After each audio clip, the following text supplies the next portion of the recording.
Ocurría al inicio de la semana, el lunes. La agencia de noticias iraní hablaba de un lanzamiento terminado en éxito. La cápsula Pisgarm, que significa pionera, el cohete Kavosgar 3, un misil realmente, que alcanzó 120 kilómetros de altura. Regresó y su tripulante, el tripulante del rostro entristecido, del rostro del miedo, oficialmente llegaban a tierra. Ese cosmonauta moderno de Irán es un simio, un mono. La noticia recorría el mundo. Irán siempre con la polémica de su armamento y la utilización de posibilidades nucleares, lograba así una gesta y aseguraba que en 5 años pondrían no un simio, sino un hombre en el espacio. De implicaciones políticas, del miedo que dé o deje de dar, a mí lo que me impresionaba era la imagen de ese simio, de ese pequeño mono, de un animal sentado en un asiento de metal, fotografiado, y en una de las escenas, en una de las diapositivas, aparece el rostro contraído, la boca como una media luna. Por eso esa tristeza, es el gesto universal de alguien que lo está pasando mal. Está sujeto como con unos cinchos de cuero, algo que parece anacrónico, hablando de espacio, cohetes, 2013. E incluso hay una especie de poliespán rosáceo que recorre su cuerpo, que lo empotra casi como si fuese un ataúd en esa especie de camastro vertical. Incluso aparece también cinta aislante, cinta gris, cinta de andar por casa, que une su traje diminuto con esa fría superficie del metal. Es viajero, pero no es el único. Sabemos que ha habido muchos más lanzados al espacio, y yo me preguntaba si en los ojos de ese pequeño simio, en el miedo de ese animal, estaba también grabado de alguna forma el sentimiento de locura del ser humano, que hace este tipo de experimentos, buenos o malos, no lo sé, que intenta lanzar a estos pioneros al espacio. ¿Qué habrá sentido ese compañero casi humano, dicen algunos, elevándose en las alturas, observando el planeta, quizá, como dijo Carl Sagan, desde cierta distancia, observando la esfera azul a 120 kilómetros? ¿En qué extraño sueño, pesadilla vivía ese mono? Y es más, como siempre en el espacio, podemos preguntarnos, ¿han contado toda la verdad? ¿Ese simio ha estado realmente allá arriba, casi en el antiguo cielo de los mitos y las leyendas? ¿Ese mono ha sido intercambiado? ¿Ese mono es una propaganda, una campaña?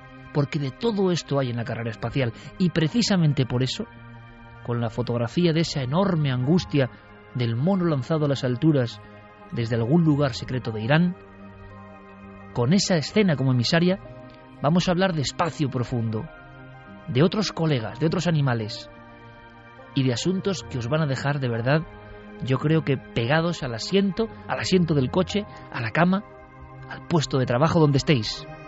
Porque siguiendo la senda de estos pequeños amigos que fueron viajeros del espacio, hemos encontrado cosas maravillosas, angustiosas, aterradoras y mágicas. Nunca antes habías estado tan cerca de lo desconocido. Milenio 3. Cadena SER. Guillermo León, como siempre, todo el trabajo allá arriba, en las estrellas, nunca mejor dicho, y a Diego Marañón muy especialmente, que siempre se deja la piel, no solo en su sección, sino en todo el programa. Y es que yo hablo de una fotografía de un maestro, el maestro del Prado. Parece que lo han localizado, aparecerá mañana en la portada del Magazine del Mundo, impresionante. Luego desvelaremos secretos, quiero vuestra opinión. El arte es transformador, el arte eleva, el arte es la última llave para conectar con el verdadero misterio que nos rodea, que casi nadie ve. Vamos a ver si aprendemos algo. Ayer tuve la oportunidad de estar en un sitio muy especial, en un templo de los enigmas. Me acompañaba, o yo le acompañaba a él mejor, Javier Sierra, compañero, buenas noches. Muy buenas noches. Sé que lo que pasó anoche fue muy importante para ambos, porque de alguna manera se parece a aquella experiencia que tú tuviste hace algunos años cuando te quedaste a solas dentro de la cueva de Altamira. Entonces te tropezaste con lo sagrado, tuviste que ir al fondo de la cueva, a la cola de caballo, para encontrarte con las figuras más sagradas pintadas por el hombre hace, quién sabe, si 30, 35.000 años. Bueno, Lo de anoche fue algo parecido, pero en el corazón de Madrid. Fue en las salas vacías por completo del Museo del Prado, mientras fuera patrullaban los vigilantes de la dotación permanente de la Policía Nacional, que son oyentes de este programa y que de alguna manera velaban por nuestra seguridad. Estuvimos rodeados de tablas de 500 años de antigüedad, Iker, que nos miraron y nos... ¡Qué peligro! 1:45 el lunes, Fermín Agustín, nuestro compañero, nos leía este teletipo de los informativos. Esta música de fondo, por supuesto, la pone el otro comandante del sonido, no el Calero. Entonces estamos ya sobre las estrellas, aunque es un misil, y un misil de aspecto absolutamente bélico, no precisamente de exploración. ¿Qué está pasando en Irán? ¿Hay más países que están lanzando cosas al espacio, incluso cosas vivas, con algún objetivo? ¿Hay conspiración detrás de todo esto? Primera noticia, Javier Sierra, porque me decías que observando la fotografía de ese mono que miraba con angustia, miraba un mundo que no entiende porque es incomprensible, y más viendo lo que está pasando incluso en nuestro país, la pérdida de cordura total del ser humano parece que es la que angustia también al mono, ¿no? Una locura completa. Bien, hay secretos de fondo. Parece que ya la polémica se ha instalado sobre esta noticia del lunes. Hay quien dice, como en otros muchos casos que vamos a repasar, que no hay verdad, sino más bien falsedad en todo esto. Bueno, lo primero que hay que decir es que lo que las autoridades iraníes vienen proclamando desde principios de esta semana es que ellos han logrado colocar a un mono a 120 kilómetros sobre la superficie de la Tierra. Es decir, habríamos pasado esa frontera que es un poco teórica de dónde empieza el espacio y dónde termina nuestra atmósfera, que todos más o menos convienen en situar sobre los 100 kilómetros de altura. O sea, justo en la frontera hayan estado. Es decir, que ellos supuestamente han colocado en una zona suborbital, pero por encima de la barrera del espacio, es decir, ya en el espacio exterior, a esta criatura, ¿no? a este mono. Sin embargo, hay dudas más que razonables que han surgido en estas últimas 24-48 horas, para ser más precisos. Esas dudas tienen que ver con las imágenes que el régimen iraní ha divulgado, tanto del mono antes del lanzamiento como del mono después del lanzamiento. El mono antes del lanzamiento es una criatura que es un mono marrón con un mechón de pelo blanco sobre las cejas y una especie de verruga encima de su ojo derecho, que sin embargo desaparece en el mono que presentaron en la rueda de prensa 3 días después de su supuesto regreso del espacio. Esa verruga no está, tampoco está el mechón de pelo blanco y por lo tanto ha surgido inmediatamente la sospecha de que se trata de otro animal. Hay otro par de detalles más. Uno es que no existen imágenes del mono en el momento de la llegada de ese cohete a la Tierra, es decir, no hay imágenes de la recuperación del animal y por lo tanto no se sabe muy bien si lo que llegó a bordo de ese cohete, si es que hubo cohete, estaba vivo o muerto. Y digo si es que hubo cohete porque el Departamento de Defensa de los Estados Unidos ha hecho públicos unos comentarios al respecto de este lanzamiento, diciendo que ellos no tienen constancia alguna de ningún lanzamiento de un misil o de un cohete desde Irán en las fechas que dicen las autoridades iraníes. Y las autoridades iraníes se han cuidado mucho de revelar la hora del lanzamiento y el lugar de lanzamiento, que es lo que permitiría en imágenes de los satélites espía precisar si ese lanzamiento tuvo lugar o no. Esta oscuridad, esta densidad parece acompañado a otros muchos experimentos. Vamos a ver ahora una serie de ejemplos que yo creo que son absolutamente increíbles, de otros colegas de este simio sin nombre, de momento, que desde algún lugar desconocido, a una hora incierta, ha atravesado las barreras, digamos, herméticas de la Tierra de alguna forma y se ha adentrado en ese espacio nebuloso que está por encima de nosotros y que muchos persiguen con diferentes fines. Hay quien habla de experimentos con un sentido absolutamente bélico o de otro tipo, que está siendo camuflado con visos de ser algo científico, biológico. Pero es que todo comenzó, yo recuerdo que Santiago lo contó, y lo va a contar ahora en titulares, con esta noticia.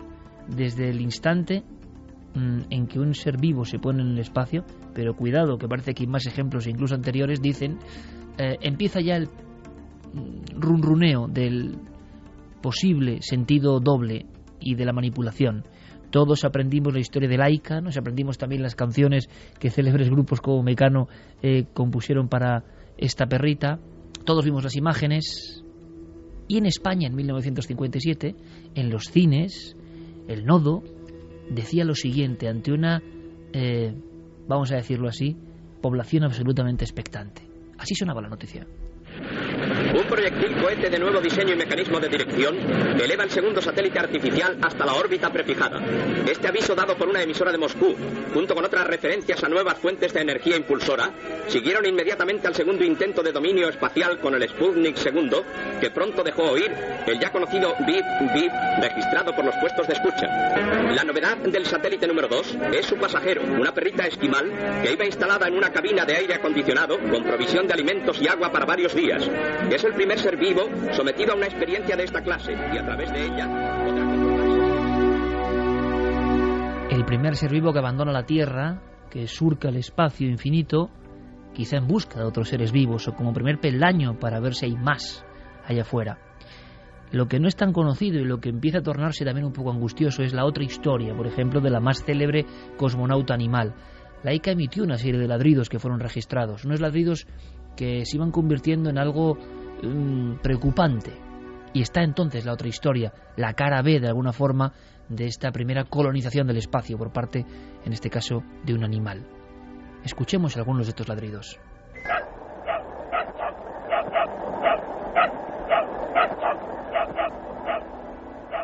Es Laika ladrando desde algún lugar dentro del Sputnik 2. Santi, hubo una historia muy poderosa, quizá la real, que se ocultó durante mucho tiempo, y es que todo ese éxito en el fondo guardaba un enorme fracaso con el animal. Sí, efectivamente, porque como en todo lo que presidió la carrera espacial, la propaganda era un valor importantísimo y la Unión Soviética tenía que vender aquel lanzamiento pionero, pues más o menos como los iraníes ahora mismo, como un rotundo éxito de su exploración espacial. Y para eso pues tenían a ese valiente animal, casi valiente animal soviético, que estaba allí aportando durante incontables horas valiosísimos elementos que llevarían a Yuri Gagarin, o quién sabe si a alguien antes que él, a cumplir ese paseo espacial, esa primera misión del hombre en órbita. Pero parece ser, y se supo después de la caída del telón de acero, que realmente la historia de Laika no fue ni tan larga, ni tan gloriosa, ni tan heroica, porque el pobre animal, lógicamente, sometida a un estrés tremendo, pues posiblemente falleció de una mezcla de miedo y de un fallo muy grande en el aislamiento térmico de la cápsula. El caso es que duró apenas poco más de una hora, o quién sabe si menos. Incluso hay quien duda de la veracidad de esta grabación, no te digo más.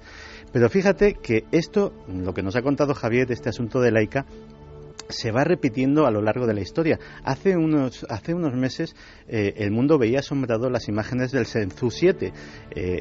La República Popular China también estaba vendiendo como un gran éxito ese paseo espacial de sus astronautas. Pues bien, ya hay múltiples análisis por internet que dicen que ese vídeo está trucado. No trucado como, por ejemplo, la historia aquella de los presuntos fraudes lunares, sino que incluso aportan pruebas de que pudo haberse rodado bajo el agua para simular precisamente esa sensación de espacio, y hay alguno que ha encontrado hasta burbujas.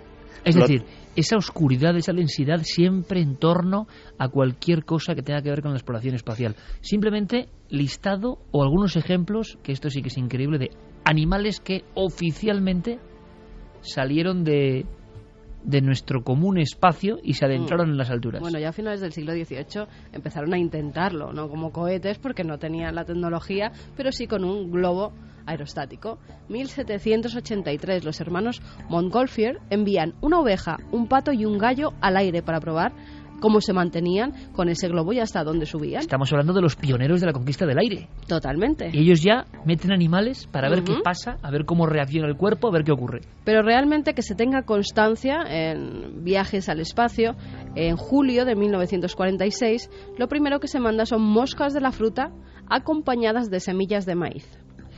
pero es 1946. 1946. Y está confirmado, por lo tanto, esto es 11 años antes de Laika. O sea, seres vivos... Se prueba con las mosquitas. Y de hecho hay animales mucho mayores, no en el 46, sino en ese listado seguro de Carmen. En el 48, 2 años después, Albert I es un mono que viaja a bordo de un cohete V2 que sale desde Nuevo México. Albert, va a haber varios monos, va a haber hasta 4 Albert.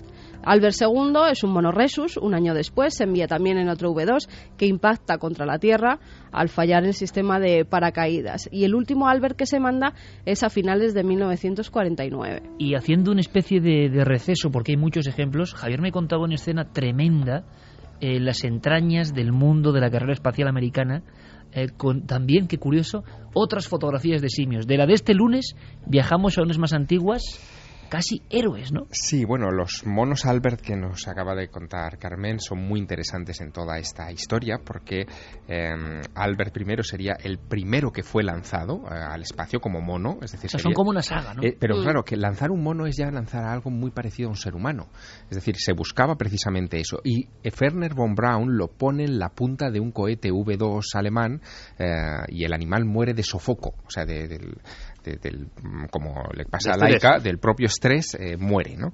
El caso de Albert II muere, como dice Carmen, de un impacto, pero esto que es morir de miedo realmente, sí, ¿no? Sí, pero, está la tensión que colapsa el cuerpo. Pero todos estos Alberts los esconden un poco, ¿no? Porque son fracasos, finalmente son animales que no cumplen con su objetivo, ¿no?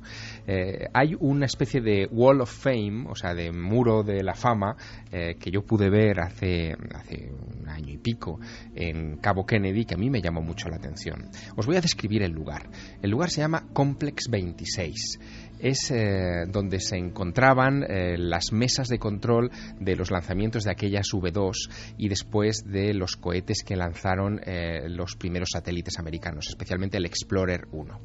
En esas mesas de control, donde todavía se ven los mecanismos primitivos que se utilizaban, que eran una especie de prototipos de ordenadores, sí, muy tipo rudimentarios. Palancas y relojes, ¿no? Exactamente, todo está allí intacto, como si se hubiera detenido el tiempo, se ha conservado así. De hecho, hay, por ejemplo, a mí me llamó mucho la atención entrar en esas mesas de control y ver un viejo teléfono de pasta negra, ¿no? Y al lado una fotografía de Wernher von Braun, el padre de los cohetes americanos, sujetando en la mano ese mismo teléfono. En la sala de al lado hay uno de estos muros de la fama, como te decía, que en lugar de tener imágenes de astronautas, tiene imágenes de chimpancés vestidos de astronautas. Con el traje correspondiente. Con el traje correspondiente, con su nombre propio y con su fecha de lanzamiento al espacio. Nombres como, por ejemplo, Ham, que es el mono más famoso, llegó a ser incluso, fíjate, ese mono que fue el primero que salió al espacio y volvió vivo a la Tierra, es el gran hito de esos protoastronautas. Ese llegó a ocupar incluso la portada de la revista Life, ¿no? El primer astronauta que aparece en una portada de un semanario americano, ¿no? Después, en ese mismo muro de la fama, está Enos, que sería un segundo mono del mismo programa, del programa Mercury, que se lanzó el 29 de noviembre de 1961 y que también regresó con vida. Bonnie, Gordo, Miss Baker, por ejemplo. La historia de Miss Baker es tremenda porque esta mujer mono, fue lanzada el 28 de mayo de 1959. En la fotografía que aparece en ese muro de la fama tiene un collar hecho como con piezas del Scrabble, ¿no? Formando su nombre, Baker. Es la primera en regresar viva después de viajar por el espacio. No solamente sube y baja, como habían hecho los anteriores, sino que todavía hace un vuelo o un semivuelo orbital. Nace en un zoo de Kansas y muere unos días después del vuelo espacial, no por estrés ni por ningún impacto, sino porque la infección que le había causado un electrodo la obligó a entrar en quirófano. En el quirófano le suministraron anestesia, no aguantó la dosis de anestesia a la que fue sometida y el animal falleció. Finalmente fue enterrada en una base de misiles en Huntsville, Alabama, después de 27 años viva y al servicio del ejército americano.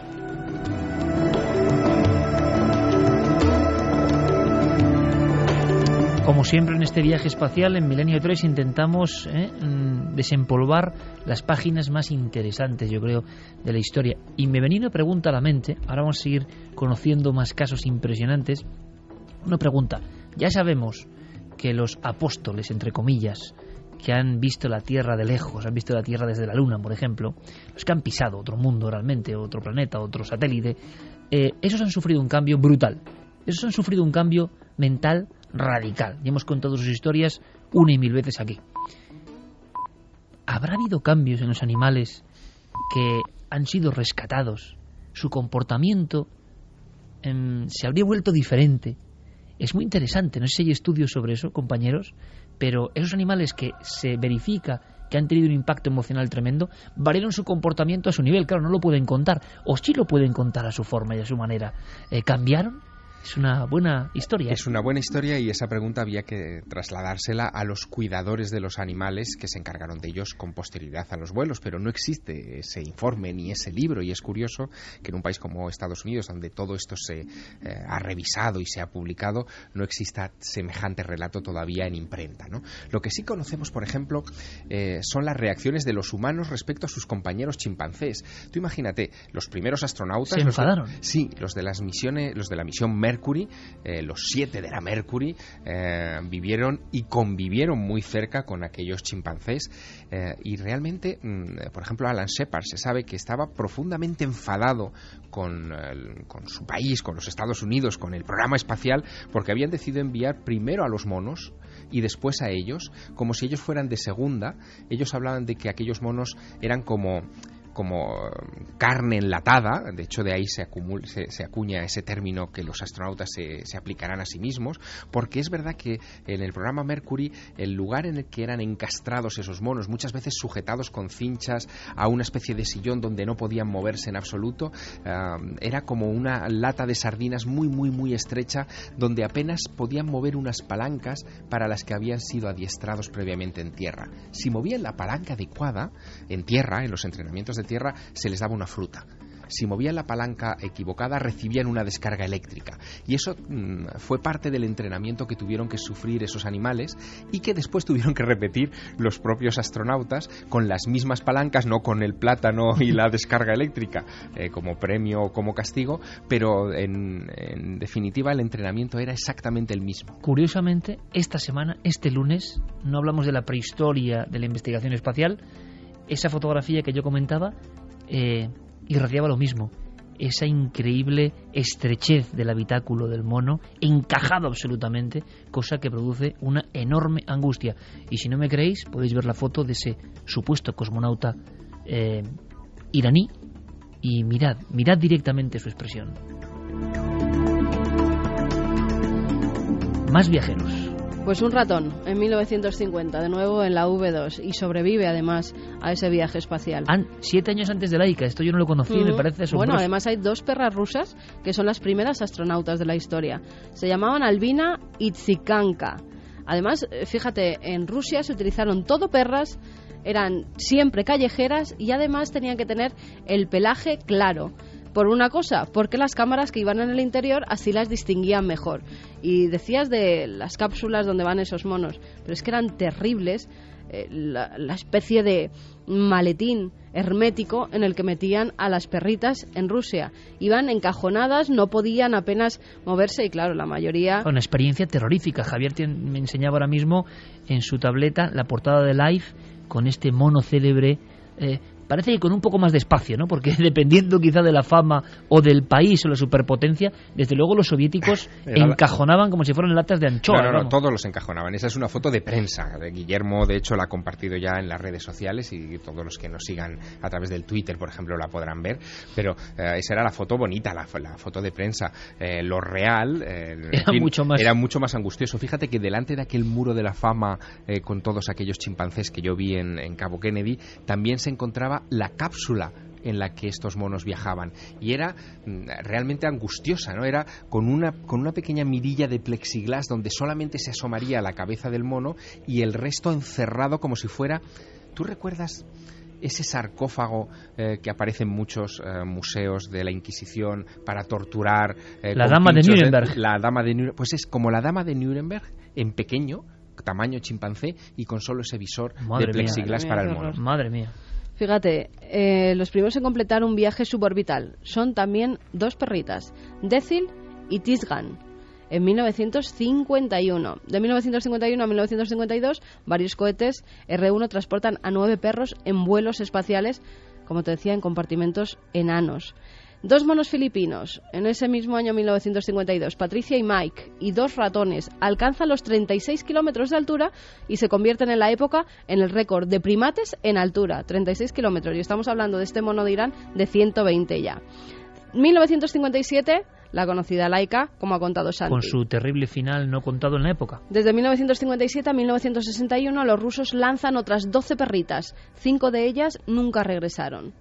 Material que muchas veces ha surgido, como decía Santiago, con la caída del muro, ¿no? Eran documentos que no se daban, sobre todo si eran fracasos, claro. O sea que la historia de la exploración espacial en humanos y en animales está llena de pruebas erróneas que evidentemente ambas potencias silenciaron. También, fíjate, aparte de los monos, han lanzado, por ejemplo, un gato. En 1963, Francia lanza al gato Félix, que además regresa también con vida. Decían que estaba un poco histérico después de ese vuelo que no le sentó nada bien. Qué interesante ese estudio posterior, ¿no?, del comportamiento a nivel animal, los etólogos, ¿no?, observando qué había variado. Sería muy interesante. Otras 2 perras rusas, Berterok y Goljok, pasan 23 días en el espacio y aterrizan a salvo el 16 de marzo de 1966. En la Soyuz 20, 1975, en noviembre, viajaban varias tortugas, que esas, como te decía, tienen el récord de estancia animal en el espacio, 90 días. O sea, al mismo tiempo que se producía aquí la muerte de Franco, noviembre del 75, un grupo de tortugas sobrevolaba el planeta Tierra. En los últimos años, pues ya 2006, 2007, en la Génesis, no, lo que se han lanzado son cucarachas silbantes de Madagascar, semillas con larvas vivas, incluso escorpiones de piedra plana sudafricanos y huevos de hormigas recolectoras. La pregunta, ¿por qué estos animales, no? ¿Por qué ya no grandes primates? Quizá la sensibilización de grupos ecologistas, hombre, es que ver la cara del mono iraní es impresionante, pero es curioso el cambio, ¿no? Oficialmente se están lanzando animales de muy pequeño tamaño y desde luego muy poca capacidad cerebral. Bueno, esa es una parte de la historia que no se cuente, que por supuesto podéis opinar sobre ella. Y si queréis podéis opinar sobre una de las historias más fantásticas que yo recuerdo. Me la contaba así a bocajarro Santiago Camacho, y precisamente con el estímulo de este último explorador queríamos mostraros alguna sorpresa que conecta directamente con el puro misterio, porque lo que pasa ahí fuera es completamente desconocido, lo que hay ahí fuera es completamente desconocido, y lo que registra el cerebro de quienes han estado ahí fuera evidentemente es un impacto brutal. Pero claro, hay una historia que tiene que ver con el espacio y que navega en aguas procelosas, mitad ficción, mitad realidad, yo creo, Santiago, que es la de este caballero negro. Y esta historia merece toda nuestra atención, porque sería el ejemplo de cómo desde el principio la exploración espacial se ha encontrado con enigmas no muy conocidos, excepto en grupúsculos muy concretos de seguidores de estos temas, no muy conocidos incluso para los amantes del misterio. Pues sí, porque la historia llega a mí a través de un autor muy conocido en estos temas, John Keel, el mismo John Keel que reveló al mundo la existencia del misterio del Mothman, que en 1988 escribe un libro muy curioso que se titula La Disneylandia de los dioses. En ese libro, aparte de muchas otras historias, y es un libro muy recomendable por la casuística que contiene... Imagino que Keel, resumiendo, Santi, estaba explicando que todo esto era un juego terrible manejado por entidades muy poderosas que están más allá de nuestra comprensión, ¿no? Digamos que John Keel estaba en la onda de, por ejemplo, de Salvador Fraser, por poner un ejemplo también conocido para todos los aficionados, que había una serie de entidades ajenas a la especie humana que estaban jugando con nosotros desde hacía incontable tiempo. Y entre los muchos casos que ponía, pues estaba el de el Caballero Negro. ¿Qué es el Caballero Negro? Pues es un presunto satélite artificial que estaría orbitando nuestro planeta desde muchos años antes de que el Sputnik y cualquier artefacto humano estuviese colocado en el espacio.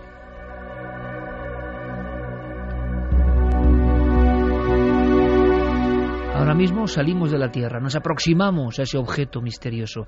De verdad, si queréis, si os apetece, coger lápiz y papel, si es posible, porque lo que viene a continuación es sencillamente alucinante. En el espacio hay algo o alguien. El primer rastro del Caballero Negro aparecería en una fecha que se nos antoja muy lejana, 1927. En esa época habría habido astrónomos que habrían detectado un objeto extraño en el cielo, y además se dio una epidemia de señales de radio que operadores en aquellos tiempos de los equipos absolutamente primitivos captaban. Esas señales quedaron registradas tanto por los astrónomos como por los radioaficionados y los operadores de la época, y fue precisamente en los años 70, casi en los 80, cuando un astrónomo actual, Duncan Lunan, un astrónomo escocés, se dedicó a intentar decodificarlas. El mensaje que hemos leído al principio del programa, ese mensaje que señala la procedencia de esas señales o la procedencia de quienes idearon el ingenio que manda esas señales, fue la conclusión que sacó Duncan Lunan de el estudio de esos patrones y básicamente sacó un mapa estelar, y de ese mapa estelar dedujo esa posición en concreto. Eso no sería nada si no fuera porque en 1953 el doctor Lincoln La Paz de la Universidad de Nuevo México detecta con su telescopio otra vez ese mismo objeto. ¿Cómo era, Santi? ¿Cómo lo veían los observatorios astronómicos? Lo veían como un punto, lo veían como veríamos ahora mismo los satélites, que a veces vemos pasar la Estación Espacial Internacional, vemos pasar algún otro satélite que sobre todo en horas del crepúsculo o del amanecer son más visibles porque contrasta la luz del sol que reciben con la oscuridad que todavía nosotros percibimos aquí abajo. Pero evidentemente algo que no debía estar ahí. Claro, o sea, lógicamente un astrónomo se da cuenta de que eso no es normal y de que eso además está pasando con cierta periodicidad. El asunto lo pone en conocimiento de la comunidad científica y rápidamente llama la atención del Pentágono. Pentágono dice, bueno, debían de tener su run ya, en 1953 es 4 años antes del lanzamiento del Sputnik, debían de tener ya sus informes de que los rusos estaban preparando algo, y decían, no vaya a ser que sea esto y que todavía no hayan dicho nada o algún precedente de esto. Así que deciden colocar al frente de la investigación a Clyde Tombaugh. Ni más ni menos. Clyde Tombaugh es el descubridor del planeta Plutón, y se le encarga que dictamine qué tipo de objeto es, qué tamaño tiene, cuál es su naturaleza. Ya para entonces la historia ha traspasado toda la prensa. Es la prensa de esa época la que le llama el Caballero Negro, sin que sepamos exactamente de dónde viene el nombre. Algunos otros periódicos lo llaman simplemente la cosa del cielo, para abreviar. Y Clyde Tombaugh se tira un año investigando ese objeto. Ese informe permanece clasificado a día de hoy.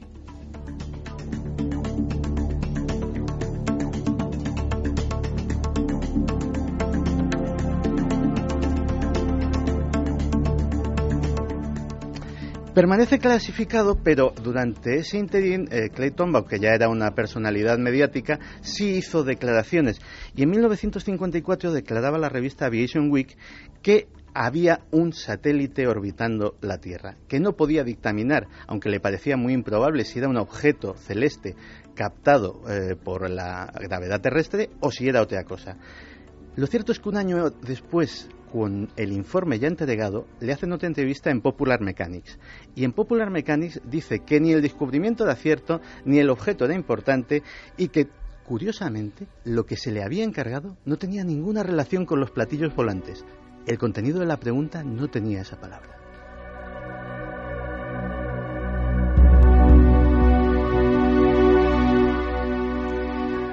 Curiosamente, Clyde Tombaugh, a raíz de ese estudio, se hace ufólogo aficionado. Da conferencias sobre ufología, se muestra convencido de la visita de otros seres inteligentes a nuestro planeta. Hablamos de uno de los grandes antidescubridores de grandes planetas y objetos en el sistema solar. Sí, y de hecho además incluso él mismo declara haber protagonizado algún avistamiento. Es decir, estamos hablando de una persona que de repente da un vuelco en sus creencias. No volvemos a saber nada del Caballero Negro hasta agosto de 1960. Los norteamericanos están recién estrenando el NORAD, el sistema de detección aérea más sofisticado del mundo, con el que pretenden, entre otras cosas, pues intentar prevenir cualquier tipo de lanzamiento o de ataque de la Unión Soviética. Pues una de las primeras cosas que detecta el NORAD es un satélite anómalo. Un satélite que orbita en una órbita polar, cosa que no se había conseguido hasta la fecha, y que además lo hace en sentido contrario a todos los demás satélites que se habían colocado en órbita hasta el momento. Vuelve a haber otro encargo, en este caso se encarga al Planetario Adler de Chicago y a su jefe, Robert L. Johnson, que también es una figura mediática y que dice a los periódicos de Chicago que por lo menos el objeto podría tener la decencia de hacer algo que se espere en un objeto natural, porque no le da ningún tipo de explicación. Encima este sí que transmitía algún tipo de señal de radio. Durante 3 semanas los astrónomos de todo el mundo estuvieron locos porque era perfectamente visible, se le fotografió. Las fotografías que quedan es una línea blanca en el cielo, simplemente se fotografiaba su estela, su traza, es decir, estaba físicamente allí. Se dictaminó que el objeto podía tener unos 20 metros de tamaño y pesar unas 15 toneladas. Pensemos que esta vez ya había sido detectado por radar, no solamente teníamos su imagen óptica. Y en 1960, el 7 de marzo, hasta la revista Time le dedica un buen artículo dando la versión de que, bueno, posiblemente se trataría de los restos de algún lanzamiento norteamericano y pues vanagloriándose del éxito del sistema de detección de radar norteamericano. El único problema es que en 1960 no había nada capaz de poner 15 toneladas en órbita.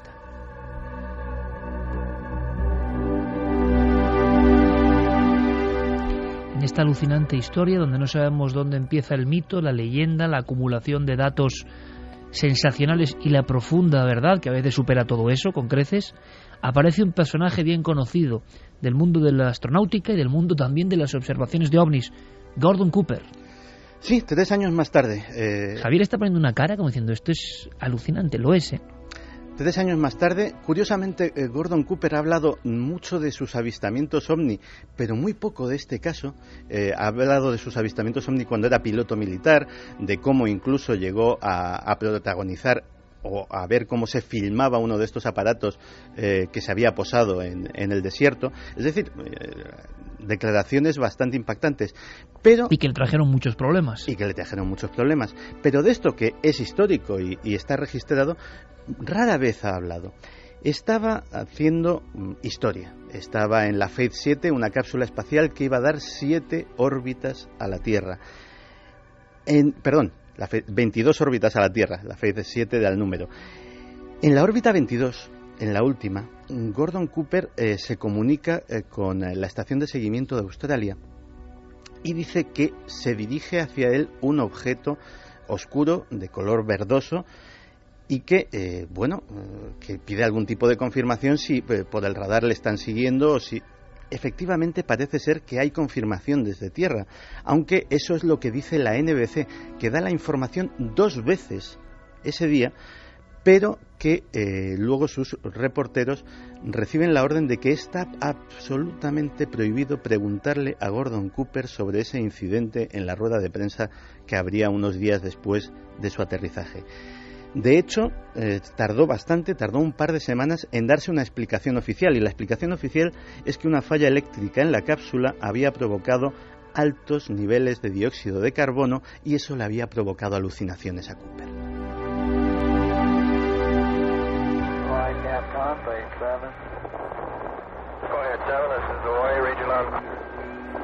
Roger. Wonder if you'd relay to the Cape. 2:18, conectamos casi con otro mundo. Es Gordon Cooper hablando desde algún lugar fuera de la Tierra, un hombre que aseguró que fue valiente, que dijo que había visto ovnis, pero cayó mucho en torno a esta historia que hoy Santiago Camacho está diseccionando para todos los oyentes, la extraña historia de ese objeto en mitad de la nada, en mitad del espacio, el Caballero Negro.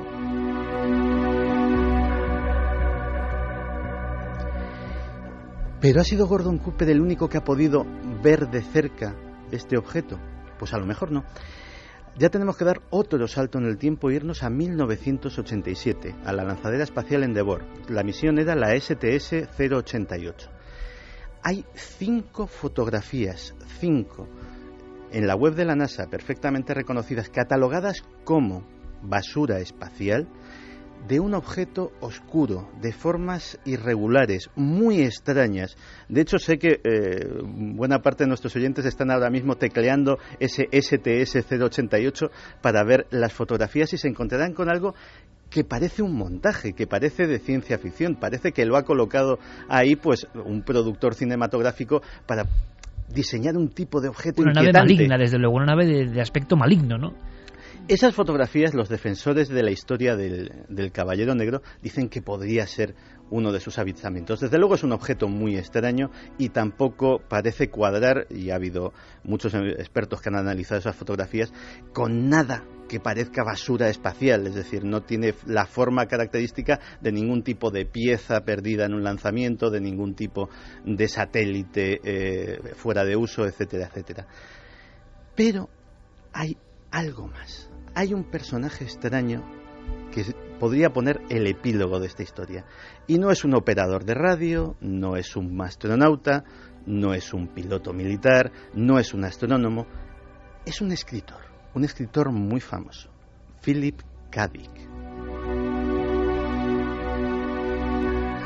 Y esto le da un aspecto ya un poco de mundo nebuloso, porque Philip K. Dick trabajó toda su vida en la ciencia ficción con el asunto de la erosión de la realidad, y eso me parece apasionante, con la sensación, como otros grandes genios, y luego el tema del lugar en el que estuvimos en el Prado la noche de ayer creo que tiene mucho que ver. Philip K. Dick, toda su vida, autor por ejemplo de Blade Runner o de Minority Report, por desgracia pasadas al cine cuando él ya había muerto, todo un pionero del trabajo en la ciencia ficción. Resulta que él estuvo amedrentado, parece que él tiene una hermana gemela que fallece en extrañas circunstancias con solo 5 semanas de edad. Él está enterrado junto a esa niña ahora. Su padre entierra a su propio hijo. Es una historia de un dramatismo brutal. A él le marca profundamente. Aparecen muchas figuras fantasmales de mujeres o de mujeres entre dos mundos en sus novelas, pero él toda su vida se preguntó, y Blade Runner es una muestra impresionante, ¿no? Es hasta qué punto lo real es real y lo irreal irreal, hasta qué punto vivimos vidas paralelas. Él tiene una frase, Santiago, que es brutal, tremenda, que tiene mucho que ver con los enigmas del arte y con el misterio. Mucha gente habla de vidas anteriores, yo voy más allá, yo creo que hay vidas paralelas. Y él decía, incluso se atrevía a decir que esos fallos del sistema, ese de repente escuchar una frase y decir en este sitio yo ya he estado, ese que alguien diga algo que tú ya te esperabas, son fallos de esa especie de ordenamiento de la realidad, de una realidad que a veces tiene pequeños lapsos, pequeños fallos, errores de carga, y uno de repente sabe que está viviendo diferentes escenas en diferentes planos. Esa realidad irreal, ese mundo absolutamente lleno de misterios, es el que rodea al autor de Blade Runner o de Minority Report. Lo que no sabíamos es que él había hablado, nunca mejor dicho, no de este Caballero Negro, sino al parecer con el propio Caballero Negro.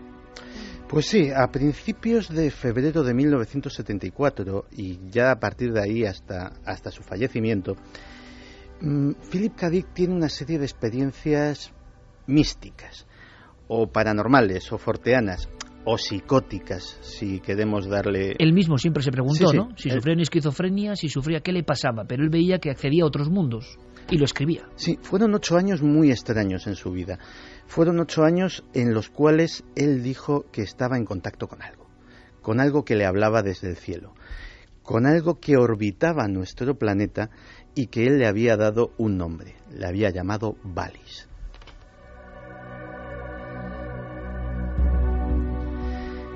Valis es un acrónimo en inglés de Gran Sistema Inteligente Viviente. Y él, a través de Valis, escribió novelas, escribió reflexiones, recibió avisos. Hay, por ejemplo, cosas tan curiosas como que estaba escuchando un día una canción de los Beatles, estaba escuchando Strawberry Fields Forever, y Wallis le cambió la letra. Los Beatles seguían cantando, pero la letra decía otra cosa. Y la letra le avisaba de que una hernia inguinal que estaba teniendo su hijo, si no era operada inmediatamente, podía poner en grave riesgo su vida. Efectivamente, cogió al chaval, lo llevó al médico, y los médicos que no habían detectado esa enfermedad dijeron que efectivamente ese tipo de hernia en concreto sí era extremadamente peligrosa y tenía que ser operada en el momento. Y Philip K. Dick, obsesión, esquizofrenia, locura, cree que está recibiendo órdenes de un punto del espacio, de un satélite vagando por el espacio, y dedica miles de páginas a hablar de eso, y que parece que entronca directamente, aunque él nunca lo dijo, con esta otra historia paralela, ¿no? Escribe 4 novelas sobre Wallis. 4, que no son ni mucho menos ni las más populares, ni las más conocidas, ni se han llevado al cine. Se llaman Radio Libre Alvemuz, Wallis, La invasión divina y La transmigración de Timothy Archer, que es además su obra póstuma.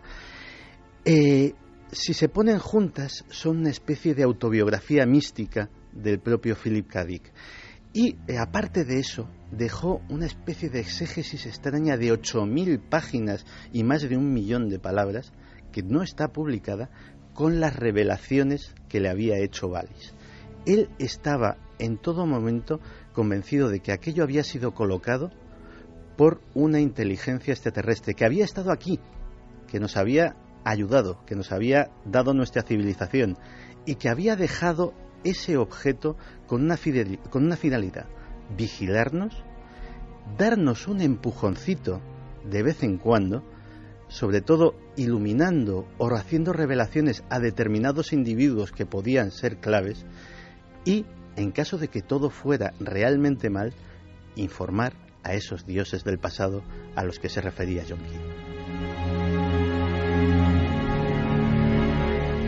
La increíble historia de uno de los grandes padres de la ciencia ficción, que confesó que esta era una parte de su verdad, que estaba en conexión con un objeto, que por otro lado ese objeto ha generado un montón de ríos de tinta solo en el mundo de la astronomía y astronáutica, y por eso no es muy conocido.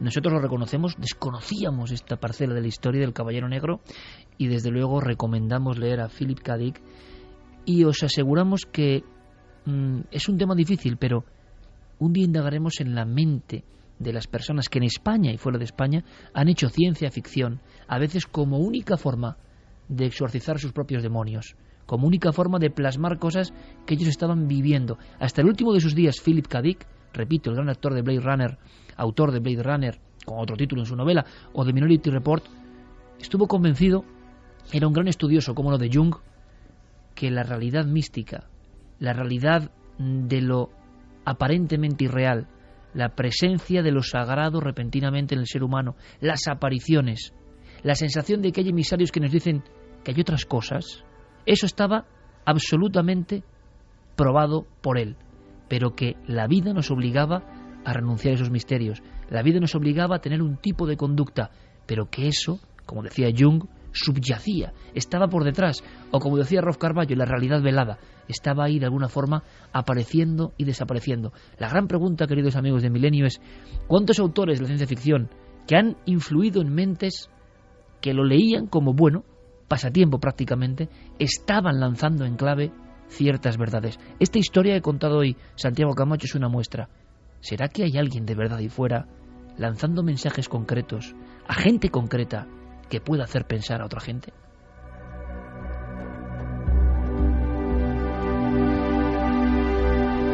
Pues ahora sí que vamos a profundizar un poco en todo esto, que tiene mucho que ver, pero antes, si os parece, mensajes, cómo no, mensajes de nuestra audiencia, de todos vosotros. A ver, Santi, repite cómo pueden ver, se pueden ver las fotos del Caballero Negro, claro, lo pregunta Manuel Moreno. El público ha quedado impresionado, porque es menuda historia. Buscar, por ejemplo, en Google Imágenes STS-088 UFO y le salen. Muy bien. Diego Cozar dice, ¿por qué nos quieren hacer creer que no hay vida en el espacio? ¿Qué quieren esconder? Bueno, yo lo tengo muy claro. Cancela Freire, me extraña que no hayan intentado capturar a ese Caballero Negro. Luis García Cuenca, no es para pensar que quien domina el mundo es imposible que sea humano, ya que cada día vemos cosas inhumanas en todo el mundo. Mario dice, si nos hubieran estado observando seres inteligentes desde el espacio, ¿cómo lanzábamos animales? A este se preguntarían, ¿qué clase de civilización vivirá en ese planeta azul mandando tanto animal al espacio? Eleni Magué dice: vaya tela, tanto experimentar con animales, sobre todo con perros y primates, los cuales están llenos de sentimientos. Miguel Ángel Molina: hacemos lo que queremos con la naturaleza sin pedirle permiso. Normal que la naturaleza haga lo que quiere con nosotros. Flor Cobo dice que es muy triste la cantidad de animales que tienen que sufrir para satisfacer las ambiciones humanas. Cuántas muertes tontas para intentar explorar algo que creo aún nos viene grande, cuando aún no conocemos al 100% nuestro planeta. Aunque es curioso porque a veces se habla de la naturaleza contra nosotros. ¿Acaso nosotros no somos naturaleza? O sea, la naturaleza también está hablando a través de nosotros. Y eso es realmente polémico y curioso. ¿Os acordáis, no? 2001. Odisea en el espacio, ese monolito maravilloso, ese momento impresionante en que el hombre cambia. De alguna forma el Caballero Oscuro puede ser una metáfora, una ficción, o no, no lo sé, de que algo muy poderoso habla al hombre desde algún lugar, habla al ser humano desde algún punto, y ese mensaje se va filtrando, aunque evidentemente no es un mensaje ni políticamente correcto, ni interesante para muchos, es mejor callarlo. Tendrán razón tantos locos de la ciencia ficción, y entre los locos muchos artistas, claro, y mucha gente con cierta sensibilidad. Mire, Javier, esto te lo voy a dedicar, ¿te parece? Esta canción te la voy a dedicar. Este es un genio absolutamente sublime, claro, es una de esas personas, una de esas que uno mira, en mi opinión, con veneración, porque sin duda un griego como Vangelis lo ha demostrado con su música, no hace falta idioma, la sensibilidad, el estar entre dos mundos, el llegar a un nivel supremo de conciencia de las cosas, y lo hace con su música. Y él, hacia 1998, dedicó un disco no muy entendido por la crítica a un compatriota maravilloso y enigmático, el Greco, Domenico Theotokopoulos. Ayer estuvimos delante del Greco, a solas con sus cuadros y con muchos más. Así que esta música de un griego para otro tiene que sonar exactamente ahora. Y decimos todo esto porque ni más ni menos está a punto de salir, el día 5, el libro El Maestro del Prado, de nuestro compañero Javier Sierra, que edita Planeta. Esa portada que está causando ya sensación en las redes, que ha puesto Guillermo León, es Javier, evidentemente, vestido como viejo maestro. Y a mí me encanta, porque hay que transfigurarse, hay que meterse en el papel y hay que hacerlo de verdad. Javier ha sufrido, yo no tengo la menor duda, un auténtico proceso iniciático, o sea, no es el mismo antes de esta aventura y después, estoy seguro, y él nos habla de secretos en el Prado, y yo tuve la oportunidad increíble, y ahora vosotros, de viajar con él entre esas maravillas llenas de claves. Ver esas galerías vacías, Javier, del Prado, ver tantas obras que parece que se miraban unas a otras, que se contaban sus secretos. Yo hubo un momento que casi dices, bueno, aquí tienes que sufrir el síndrome de Stendhal, ¿no? Tanta belleza, tanta grandeza, tanta genialidad, tanta espiritualidad, no es asumible. O sea, llega un momento en que uno no puede, pero ahí estaba, entre ellos el Greco. Entre ellos el Greco, pero esta canción nos emocionaría igualmente si la escucháramos delante del Jardín de las Delicias, por ejemplo, del Bosco. Fíjate, hubo un momento en esa visita de anoche al interior vacío del Museo del Prado que a mí me sobrecogió especialmente. Fue ese momento en el que solicitamos para filmarlo para Cuarto Milenio, solicitamos que quitaran la catenaria que protegía al tríptico del Jardín de las Delicias, ¿no? Para que la imagen fuera mucho más limpia. Quitar esa barrera que es física, pero también psicológica, y que nos permitió acercarnos quizá unos centímetros más a esa tabla de 500 años de antigüedad que pintó Jerónimo Bosco, que estuvo 10 años trabajando con ella y que está llena de pequeñísimos detalles que, lo comentábamos, viéndolo en las reproducciones, en los grandes libros de arte, que hay impresiones maravillosas, sin embargo no recogen, es imposible ver esa riqueza y esas sensaciones que transmitía el original. Yo ayer fui consciente, lo sabía de la prehistoria, sabía, y lo he contado muchas veces, que hay un gran problema para los fotógrafos, e incluso para cuando uno hace un vídeo. ¿Cómo es posible que lo que el ojo ve y lo que el alma siente no tenga nada que ver, aunque milimétricamente sea lo mismo lo que aparece en una fotografía al máximo nivel, con 200.000 píxeles, me da igual, o megapíxeles, me da lo mismo? No es. Pero yo pensaba que eso era propio de los magos de la prehistoria, y que sí, que el arte más moderno de los viejos maestros, cuando uno le hace una fotografía, lo filma, es lo que uno está viendo. Y a partir de la noche de ayer os puedo decir que eso es mentira.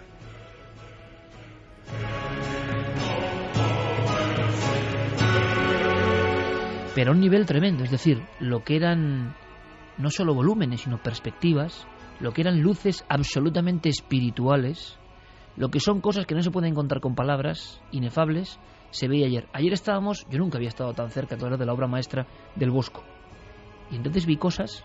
Ese cuadro, he pasado decenas de horas delante de ese cuadro en libros y en persona, pero ayer yo veía que eso era una especie de conjunción de cosas mágicas que casi respiraban.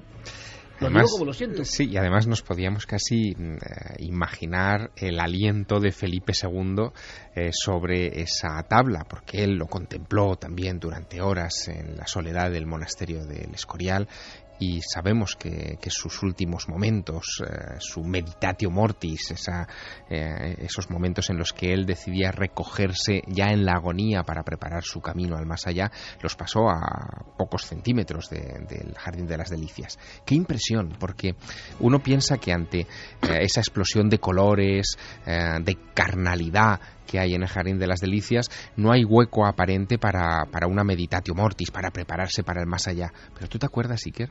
En la tabla que llaman del infierno, en la esquina superior derecha, hay unas ruinas sobre el horizonte. Una de esas ruinas tiene una puerta que es con un arco. Es un pequeño detalle en el cuadro del que irradia una luz tremenda, y hay un grupo de almas que están flotando, que no están pisando el suelo, la rampa que conduce hacia ese umbral, y que se acercan hacia esa luminosidad. Es el efecto túnel, es lo que nos han contado tantas y tantas veces, que el Bosco también pintó en otra de sus famosas tablas, en la subida al Empireo, pero que también encontramos ayer, por primera vez, sin haberlo previsto, en otra obra de ese visionario que hoy homenajeamos, que es el Greco. En la encarnación del Greco, la perspectiva de la paloma parece surgir de uno de sus túneles. Claro, es difícil contar esto por la radio, posiblemente, porque ahora quien acuda a un libro o una foto sí ve la paloma, sí ve la luz, pero os aseguro, amigos, que hay que ir al museo, ponerse delante, si es posible, con música de verdad, en los cascos, para aislar del resto del público. Ayer en el Prado sentimos algo, y por supuesto abrimos el debate en cualquier momento, porque todos hemos captado el arte en alguna ocasión mágico de cierta forma, pero fijaos, la experiencia fue muy dura, en el buen sentido, muy intensa, porque los cuadros sin público son otra cosa ya no es lo mismo. Es como si nosotros, con nuestras miserias, todos las tenemos, con nuestras preocupaciones, con nuestro estrés, interfiriésemos en la magia pura de esos cuadros. Cuando están solos, parece que el mensaje llega de una forma mucho más clara, que la conexión es total. Claro, mirando al Bosco o al Greco, veíamos luces, perspectivas, efectos, vamos a llamarlo 3D, como suena, 3D, hace 500 años, así de claro, que cuando uno filma, y digo filma, que supuestamente está registrando la misma realidad, ya no es una reproducción, no aparecen. Hay unas franjas negras en el famosísimo infierno del Bosco, que todo el mundo ahora mismo está visualizando o puede acudir rápidamente, que en cualquier reproducción, aunque sea la mejor, fijaos lo que os digo, son borrones negros. Es más, yo pensaba que eran borrones negros. Ayer, a 20 centímetros de esos borrones negros, vi cómo asomaban cráneos, cabezas, eran procesiones inmensas de ánimas o de demonios o de gente vagando. El pintor lo hizo de tal forma que solo a esa distancia uno conecta con eso. Quizá por eso Felipe II estuvo ahí, pero es que hubo muchos más reyes que murieron delante de un cuadro mágico. El propio padre de Felipe II, y Javier lo cuenta en El Maestro del Prado, también muere ante un cuadro mágico. Pero ese cuadro mágico representa al propio rey, un buen ejemplo precisamente para los días que corren, despojado de toda riqueza, de todo adorno, no valen joyas, no valen lujos. Carlos V, el hombre más poderoso quizá de la historia, está como un ánima, solo con una mortaja, observando la luz del más allá. Y eso produce tal impresión, en el fondo nos estaba diciendo, en el momento en que uno trasciende, de nada vale lo material. Y el hombre, que lo podéis ver en el Museo del Prado, esa tabla de Tiziano con Carlos V aproximándose a la luz. Pero me iban a matar, Javier. Tú hablas del Museo del Prado y del Maestro del Prado. Y claro, la gente dirá, la nueva novela de Javier. Pero esto no es una novela. Es que tú tienes un encuentro personal. Sí, la historia parte de una experiencia personal. Sucede en las Navidades de 1990, cuando Yo acababa de llegar prácticamente a Madrid, llevaba un año estudiando periodismo en la capital, venía de provincias, y el Museo del Prado se antojaba como el lugar perfecto en el que refugiarse y pasar unas horas de frío invierno en un sitio calentito y pasando desapercibido viendo las grandes maravillas que había estudiado en los libros. ¿No eras ningún experto en arte? En absoluto. Ni tampoco tenía pretensión de estudiar arte, ni en mis planes figuraba nada que no fuera el periodismo, la Facultad de Ciencias de la Información y los ovnis por aquel entonces, ¿no? Pero, sin embargo, ocurrió algo extraño que me marcó y que me hizo pensar mucho durante bastante tiempo. Fue delante de una pintura de Rafael, La Perla. Era el cuadro favorito de Felipe IV, eso lo supe después. Supe también después que La Perla no obedecía a ningún detalle de una piedra preciosa o de algo parecido en la imagen, porque lo que se ve en ese cuadro es a la Virgen con 2 niños y con Santa Isabel, la prima de la Virgen, con ella, ¿no? Sin embargo, cuando yo me quedé abstraído viendo al niño central de la composición y cómo su mirada se perdía más allá del cuadro, no miraba ni a su madre, ni a San José que estaba escondido en una esquina, ni a ninguno de los otros personajes de la composición rafaelita, cuando me quedé abstraído en aquella mirada preguntándome hacia dónde estaba posando sus ojos aquel infante, de repente me di cuenta de que llevaba un buen rato a mi lado un hombre. Un señor mayor, vestido con un abrigo negro largo hasta los pies, que me pareció elegante, tendría unos 60 y muchos años, y que estaba tan absorto como yo en la misma mirada de ese mismo niño. En un momento determinado ese hombre se gira hacia mí, me saluda y se ofrece a enseñarme detalles ocultos de otras composiciones del museo. Y ahí nace algo. Nace una inquietud, nace un misterio, que es el que me impulsa a crear 20 años más tarde este libro, El Maestro del Prado.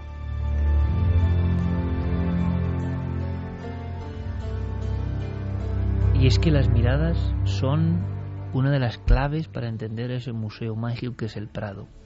El Prado no se puede observar de forma aburrida, ¿verdad? El Prado no se puede ir uno a perder en él por obligación. Bueno, perderse en él ya sería un buen síntoma. Hay que ver fragmentos, cosas, ir aprendiendo. Además desde niños. Yo me acuerdo de muy pequeñita, no todas las salas en un día porque es imposible y los niños se cansan, pero como lo teníamos... Y los mayores, como es lo imposible. Teníamos muy cerquita, casi todos los fines de semana mi padre nos llevaba, íbamos de sala en sala, y entonces cada domingo veíamos una sala diferente. Y se te quedan, y cuando te cuentan las historias de los pintores desde muy pequeño, porque yo me acuerdo con 6, 7 años y que se me han quedado esas historias y los cuadros que me daban miedo y en los cuadros que me emocionaba, con lo cual son unas visitas las que hay que hacer a esas salas del Museo del Prado, tanto con ojos de niños, si los puedes llevar al lado, porque los comentarios que hacen cuando ven una obra de arte son dignos de grabar, como ya con los ojos de adulto, que ves esas obras que veías cuando eras pequeña de otra forma completamente distinta y te recuerda mucho esos paseos con tus familiares. Hablando de ojos de niño, ayer estábamos Javier y yo simplemente dando un paseo. Pero claro, es como hizo Eugenio d'Ors en su día, ¿no? 3 horas en el Museo del Prado. Ese paseo es impagable, ¿no? Ese paseo es una cosa que te deja un poco... Y hay un momento en que nos quedamos junto a un arco. Imaginaos, amigos, el museo sin nadie prácticamente, solo con las personas que velaban por nuestra seguridad. Y qué arco, ¿eh? O sea, sí. que cuadros separaba a uno y a otro lado. Y es que esto me impresionó mucho. Es decir, ojalá Javier sea el guía de secretos, algunos tan evidentes, si se ven con esta mirada, con indagaciones nuevas de Javier, ojo, no vienen de un historiador, no vienen de un sesudo compilador de vidas de maestros, no, pero son tan evidentes que ojalá consigamos lo que se ha conseguido en otros países, ¿no? Que la gente vaya al museo a fascinarse, a emocionarse, luego si quieren a aprender y a ser muy sesudos, si lo desean, pero que se enganchen un poco a esa llave que conecta con otros mundos, no os quepa la menor duda, desde la antigüedad ha sido así, y en el fondo los maestros siguen unas corrientes. Nos están diciendo lo mismo que nos dicen los aparecidos, en mi opinión, los fenómenos extraños, nos están diciendo lo mismo, nos están gritando que la vida es mucho más, la vida es inabarcable y mucho más misteriosa de lo que nos quieren contar. Resulta que en un cuadro de Rafael, impresionante, que yo lo confieso. Hubiese pasado por él sin... Y soy un amante del arte, pero hubiese pasado por él en busca, no sé, de la sala de Goya, que sí me interesaba. Y me sigue interesando. Resulta que hay una visión brutal, brutal. Y yo ayer pensaba, mirando a Javier cómo me lo contaba, y digo, este es un ejemplo para todos aquellos que han visto el misterio. El cuadro, Javier, es de Rafael y es una copia de un Rafael, que es la Transfiguración. La Transfiguración. Es de Giovanni Battista Penni, es uno de los ayudantes de su taller. Es un cuadro gigantesco, recuérdalo, son 3 metros de alzada, 3 metros y pico de alzada del cuadro, que representa la ascensión de Jesús a los cielos desde la cima del monte Tabor. Lo que se ve es, en la escena sobrenatural, a Jesús rodeado de Moisés y de Elías. Como siempre, 2 mundos. Hay 2 mundos en un cuadro. Eso es, él está flotando entre las nubes, y en la parte inferior de esa composición un grupo de personas que son los apóstoles, que están discutiendo en el plano terrestre. Ninguno ve lo que está sucediendo delante de sus narices, ninguno ve lo sobrenatural. Sin embargo, hay una gran discusión, o esa es la impresión que transmite, y todos terminan apuntando a un niño. Ese niño, que es al que tú te referías con esa mirada especial, ese niño tiene un brazo elevado hacia el cielo, otro hacia la tierra, marcando claramente el eje como de comunicación entre ambos lugares, entre ambas dimensiones. El niño tiene una mirada muy especial, él es estrábico, tiene un ojo mirando para un lado y otro para otro, mostrando claramente que tiene la posibilidad de ver esos 2 mundos. Y en medio de esa composición, de ese cuadro, hay un personaje que no aparece citado en los evangelios, pero sí en las notas de Rafael, que es una mujer de espaldas que con sus 2 dedos índice, por si hubiera alguna duda, está señalando, está marcando a ese niño. Esa mujer es la sabiduría. De alguna manera nos está diciendo Rafael en la que fue su última obra pictórica, la obra que tuvo sobre la tumba cuando él murió con 34 años de manera prematura. Nos está diciendo que a través de la sabiduría se puede detectar a aquel que es capaz de comunicar los 2 mundos. Si nos aproximamos, caminamos unos pasos y vamos al niño poseído, al niño loco, como se le llamó en esa escena, vemos las dos pupilas absolutamente opuestas en cada esquina de uno de los ojos. Sí, un loco, un simple poseído, un niño tarado. Es impresionante porque todos los personajes del cuadro, con su sabiduría, le señalan a él como una anomalía. No ven lo que está pasando en los cielos. Solamente ese niño especial está viendo lo sobrenatural. Es como un mensaje que nos dice: solo los locos pueden ver la gloria, solo los que llamamos locos pueden sintonizar con otro dial. Claro, verlo en un cuadro de esta forma tan brutal a uno le abruma, le impresiona. Pero Rafael dejó un mensaje, que yo lo cuento en el libro, todavía más sutil. Unos años antes de pintar la Transfiguración, él hizo un retrato a uno de los grandes bibliotecarios y sabios de su tiempo en Roma. Ese hombre se llamaba Tommaso Inghirami. El retrato de Tommaso Inghirami de Rafael, que se puede buscar también por internet y que encontrarán nuestros oyentes enseguida, muestra a un hombre que también tiene esa mirada, la misma mirada del niño poseído, solo que ese hombre fue el que le enseñó a Rafael muchos de los grandes secretos del arte y de cómo utilizar el arte para comunicar mundos. Ayer nos dimos cuenta de que muchos de los personajes del famoso Jardín de las Delicias del Bosco, y nunca lo habíamos visto así, están como hechizados. Hay gente normal, gente sonrosada, gente de color casi moreno, y hay otros que son como fantasmas, pálidos. Hasta ahora parecían en el mismo mundo, en la misma zona de la tabla. No, debe haber un rito. Se habló de los adamitas, de viejas herejías que incluso llegaron a pelear con la cristiandad de alguna manera, de viejas herejías que incluso decían por el pecado hacia Dios. Una cosa muy extraña. Pero es que estas herejías, herejes, magos, nigromantes, han estado detrás de grandes pintores. Y esto es lo que viene a contarnos Javier. Por ejemplo, aunque sea en un flash, Javier, porque quiero preguntarte un par de cosas más personales. Pero para que la gente entienda, nuestro público entienda, quien no haya sentido nunca el arte entienda que si va al Prado va a ver, sentir cosas, va a sentirse detective. Y eso es muy importante. No hace falta ser un sabio. No hace falta incluso tener una sensibilidad extrema y analizar cada pincelada. Así no es eso. Es meterse en el mundo de los cuadros, dejarse atrapar por su arrullo y por su mensaje. Resulta que el propio Greco, fijaos hasta qué punto llega el absurdo, el Greco pintaba las figuras que no eran ya humanas, eran espíritus, no hay más que verlo. Ir rápidamente a internet, amigos, ver al Greco.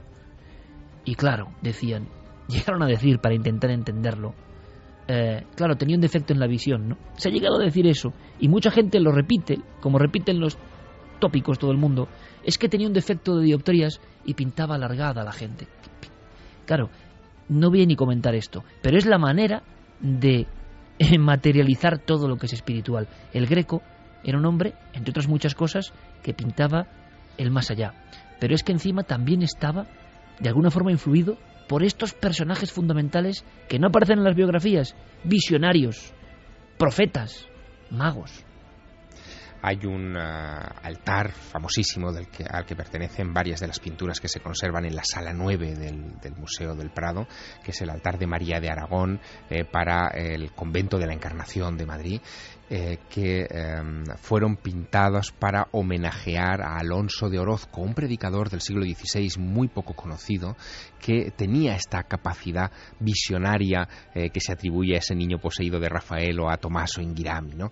Él era capaz de ver el más allá, de ver escenas de la historia bíblica y de escribirlas en sus apasionados escritos con detalles increíbles. Por ejemplo, decía que en el momento en el que el ángel Gabriel se aparece ante la Virgen María en su habitación, la habitación se diluye, se derrite, se funde con lo sobrenatural. Bueno, pues esa sensación de fundición de la realidad con lo sobrenatural es justo la que da la tabla de la Encarnación que estuvimos contemplando tú y yo también a muy pocos centímetros. Y muy impresionados. Lo que no habíamos visto en las reproducciones sobre papel, en los libros, en las imágenes de internet de esa Encarnación, es que esa especie de bultos que hay por detrás de la Virgen y del ángel y que ascienden hacia los cielos... Simples bultos cuando uno ve un libro. Exacto.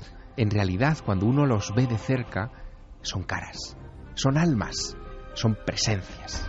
Uno de los cielos, Noel, tampoco le va mal al Greco, ¿eh? Un hombre que quiso conectar con el más allá. ¿Qué te ha enseñado este libro, esta investigación? El maestro del Prado. Yo puedo decir, Carmen está en el proceso, ¿verdad? ¿Mitad del libro más o menos? No, un poquito menos. Un poquito menos. Estoy en las 100 y pico primeras páginas y estoy enganchadísima. Claro, dirán, hombre, no van a hacer publicidad a su amigo, pero Javier lo sabe muy bien. No, yo me he desvelado entre con nosotros este libro. Somos muy críticos, nos decimos todas las verdades, somos así de... Yo te digo una cosa. Para bien y para mal. Desde luego. Yo se lo dije a Javier muy claro, y él sabe lo que le dije, y yo pienso que hay un momento en su vida, algo ha pasado, tiene que ver todo lo que hemos contado en esta noche también. Hay un momento iniciático, hay un cambio de visión de las cosas, y un cambio que además no abandona nunca a uno. ¿Cuál es ese cambio? ¿Qué has aprendido? Antes de escuchar a nuestros oyentes, que además, evidentemente, para poner un poco de tono desenfadado, han opinado sobre esa portada del magazine de mañana, que va a ser espectacular. Pero si puedes en un minuto, en una sentencia, Javier, y que la gente explore si quiere, ¿qué has aprendido con este?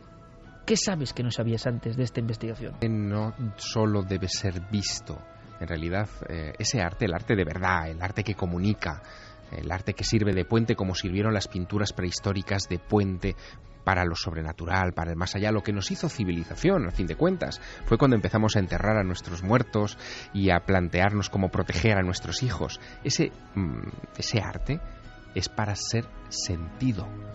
Y el Prado guarda un montón de rincones que hay que explorar. No son todas las obras, ni muchísimo menos. Ni tampoco son las más famosas, ni muchísimo menos. Son unas cuantas, no pocas, que te hacen dar ese salto infinito que tú bautizaste hace algún tiempo.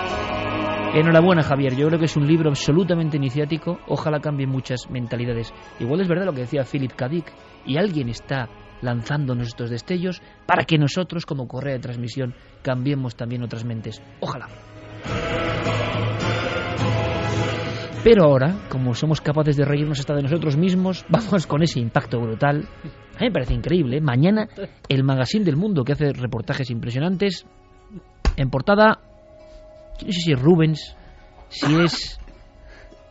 Hablan de Leonardo de Sierrinchi. E incluso ya hay montajes con la gente tiene un arte, nunca mejor dicho, la gente tiene un arte impresionante. Estamos viendo ahí, ¿qué estamos viendo? Pues algo sobrenatural. Estamos viendo la portada del magazine que va a salir mañana con Javier vestido de pintor y al lado está bailando la duquesa de Alba. Ahora, de todas formas, ahora diciendo que un magazine como el del Mundo, mañana toda la portada sea Javier Sierra, vestido de pintor. La duquesa, Oye, qué cuadro más impresionante, el triunfo de la muerte, ¿eh? Pero nada claro, sin la duquesa, por supuesto. Pero ¿qué comenta nuestro público? Claro, me tenías que haber dicho primero que no describiera la portada porque si no ahora no voy a poder comentarlo. Tania dice, lo visité el año pasado por primera vez y me encantó, pero tengo que volver. Estuve unas 3 horas y media y no pude verlo todo. Tienes lágrimas. Emocionante. Bueno, déjalo, anda, lo comentamos Dave luego. Constantin dice, sé de lo que habla Javier Sierra. A mí me pasó la primera vez que estuve delante del cuadro de Caravaggio, David vencedor de Goliat. Estuve casi tentado a tocarlo. Era cautivadora la mirada del joven con la cabeza del gigante y sin embargo ambos son el propio artista que le gustaba autorretratarse, sin palabras. Darbosh dice, soy de esos que de pequeño creía que las pinturas de los museos por la noche cobraban vida, ahora la cobran de día. Mariana Hernando, la educación en el arte y en la música, en mi opinión, es fundamental. Deberían darle más importancia en los colegios. Chari Aragón, es fascinante que Javier Sierra nos cuente de estos cuadros la historia. Es bueno para aquellos que no podemos ir a verlos y explicarnos los detalles. No, luego continuamos. No es la historia. Es que no es la historia. Lo asombroso es que es el misterio, que va mucho más allá de la historia y enriquece mucho más si uno está con la parabólica abierta. Javier, de verdad, yo te deseo lo mejor, no te puedo decir más. Creo que es un libro absolutamente especial, creo que es un libro que puede cambiar almas de muchas personas, de verdad. Yo me he emocionado como con ningún otro libro tuyo y para mí no es una novela, para mí es una introspección en ese otro mundo, ese puente de conexión. Enhorabuena, compañero, no te va a hacer falta la suerte, seguro que vas a arrasar e iremos contando secretos, ¿verdad? Desde luego, poco a poco, pero Iker, la gran felicidad con este libro es saber que estamos en el mismo camino. Y anoche lo comprobamos los dos delante de esas maravillas en el Museo del Prado. Gracias, compañero, mucha suerte. Gracias. Y además, aparte hay que decirlo, es un lujo, no solo la portada del magazine del Mundo mañana, sino el despliegue, ¿no? Cómo tratan a Javier, que se lo ha ganado uno de nuestros bestsellers, pero esto va más allá del bestseller, esto va más allá. Es mucho más importante transformar la conciencia en ocasiones, mostrar nuevos mundos, que vender mucho, que también lo va a hacer. Así que todo lo mejor, Javier. Santi, como siempre, que hemos disfrutado muchísimo, que mañana nos vemos. Mañana nos vemos en Cuarto Milenio, como siempre. A ver si se descubre algo del Caballero Oscuro. Yo empiezo a creer ya en el Caballero Oscuro, incluso. Gracias, Santi. Un placer. Te quedas, Javier, ¿eh? Sí. Vamos a viajar. Acompañar este misterioso libro. Ahora las noticias, que hay muchísimas, evidentemente, con todos nuestros compañeros, y regresa Milenio 3 en unos minutos.